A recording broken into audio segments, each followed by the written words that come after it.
समय का प्रबंधन कैसे करें, उसमें सोशल मीडिया या सोशल नेटवर्किंग साइट्स हमारा बहुत सारा टाइम खा जाती है। बच्चे कहते हैं कि सर व्हाट्सएप चलाने में ही पूरा दिन व्यतीत हो जाता है, हेलो देखते हैं, टिकटॉक बनाते हैं, उसमें पूरा टाइम चला जाता है। तो ध्यान रखिएगा, आप अभी हैं स्टूडेंट, और यहाँ पर मैं थोड़ा सा डिफाइन करूंगा धर्म को। धर्म किसे कहते हैं? जो बच्चे मुझ मेरी क्लासेस ले चुके हैं उनको पता है कि धर्म किसे कहते हैं। जो नए हैं या नए सब्सक्राइबर जुड़ रहे हैं उन्हें मैं बता दूं धर्म क्या है। तो ध्यान रखिएगा, ये कलावा बांधना धर्म नहीं है, चोटी रखना धर्म नहीं है, टीका लगाना धर्म नहीं है, दाढ़ी बढ़ाना धर्म नहीं है, पगड़ी बांधना धर्म नहीं है। धर्म क्या है हमें मालूम ही नहीं, और हम रोज कटते मरते रहते हैं धर्म के नाम पर।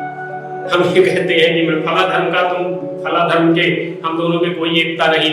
ध्यान रखिएगा, धर्म का मतलब है अपने कर्तव्यों का निर्वहन ईमानदारी से करना।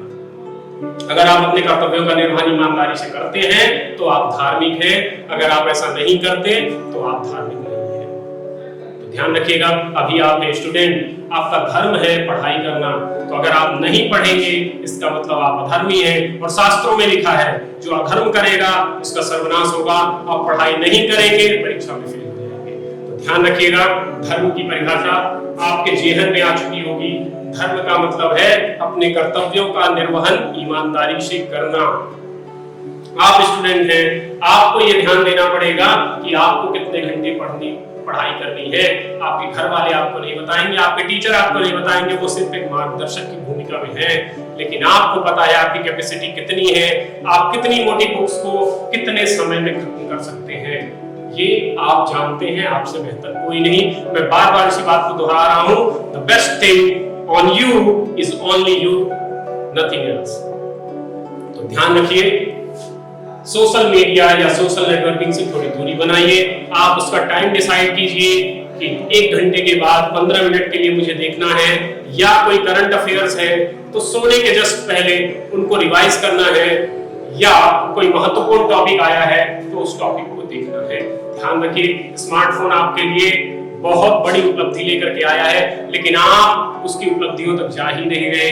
हम उसकी बुराइयों को यूज करते जा रहे हैं। हम देखते हैं YouTube में हंसी ठहाके लगाते हैं, ठीक है, ये भी जरूरी है, जीवन है, लेकिन ध्यान रखिए अभी आपका धर्म जो कहता है आपको उस धर्म के अनुसार आचरण करना चाहिए।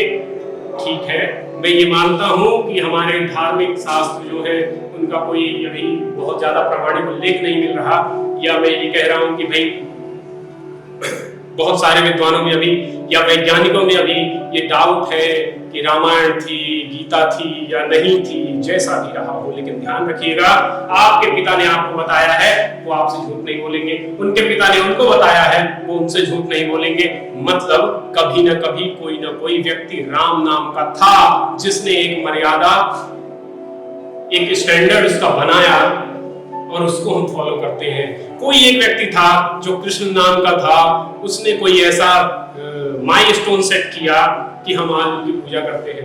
तो ध्यान रखिएगा, आपको अपना जीवन अगर संवारना है तो निगेटिविटी से दूर रहना पड़ेगा। एक निगेटिव विचार आपके जितने पॉजिटिव विचार हैं उन सबको नष्ट कर देता है। ध्यान रखिए, आपकी चिंगारी छोटी हो या बड़ी, पूरे के पूरे महल को जला करके खाक कर देती है। तो ये चीज आपको समझनी पड़ेगी। पॉजिटिव रहें, पॉजिटिव करें, लोगों को निगेटिव करने का काम न करें और निगेटिव होने से बचें।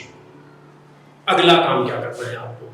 सोशल नेटवर्किंग साइट से आपने कन्नी काट ली। फिर अगली प्रॉब्लम हमारी ये है कि सर हमने एग्जाम दिया, निकल नहीं रहा, और घर में ताने पड़ रहे हैं, पड़ोसी के बच्चे का हो गया सिलेक्शन, घर वाले कह रहे हैं कि उसका सिलेक्शन हो गया, तुम क्या कर रहे थे? मक्खी मार रहे थे। तो ध्यान रखिएगा, उसकी कैपेसिटी अलग हो सकती है, उसका नॉलेज लेवल अलग हो सकता है, उसकी याद करने की क्षमता अलग हो सकती है। आपको अपनी क्षमता पहचाननी है, उसके हिसाब से काम करना है। और ध्यान रखिएगा, मैं बार बार आपको ये चीज बताता हूं कि हाथी चलता रहता है, कुत्ते भौंकते रहते हैं, तो इधर उधर से आने वाली आवाजों पर अगर आप फोकस करेंगे तो ध्यान रखिए, हम किसी गली में जा रहे हैं और जितने कुत्ते भौंकते जा रहे हैं, हम हर एक कुत्ते को पत्थर उठा उठा करके मारेंगे तो हम अपने गंतव्य तक पहुंच नहीं पाएंगे। इसके लिए जरूरी ये है कि जब हम किसी राह में आगे बढ़ रहे हैं तो उसमें आने वाली चीजों से हमको डरना नहीं है, उनका मुकाबला करिए डट करके। और ये जो आलतू फालतू की चीजें हैं, तुम्हारा सिलेक्शन नहीं हो रहा है, ऐसा नहीं हो रहा, वैसा नहीं हो रहा, ध्यान रखिए जिस दिन आपका सिलेक्शन होगा यही लोग कहेंगे मेरा बेटा है, मेरा पड़ोसी है, मेरा भतीजा है।